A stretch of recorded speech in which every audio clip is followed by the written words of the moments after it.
Parlar del càncer oral significa parlar d'un càncer que ens afecta bastant a la població. Entre el 3 i el 5% dels casos de càncer significa que és càncer oral. A més, és una malaltia amb molta morbilitat i amb molta mortalitat. Un de cada 4 pacients moriran un cop diagnosticats de càncer oral.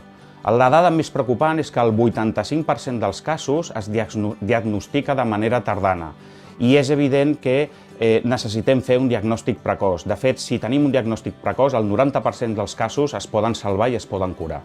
Els factors de risc més importants i principals en relació al càncer oral, sobretot hem de relacionar el consum d'alcohol, el consum de tabac, una mala o deficitària higiene bucodental, també les pròtesis mal ajustades i també podem tenir els casos d'infeccions per segons quins virus. Com ens podem protegir pel càncer oral? Sobretot amb no consumir alcohol ni tabac. Això és fonamental, són els dos principals factors de risc.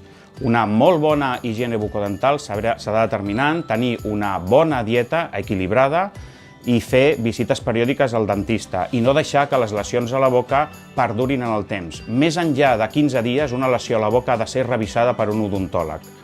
I recorda que el teu dentista et pot salvar la vida.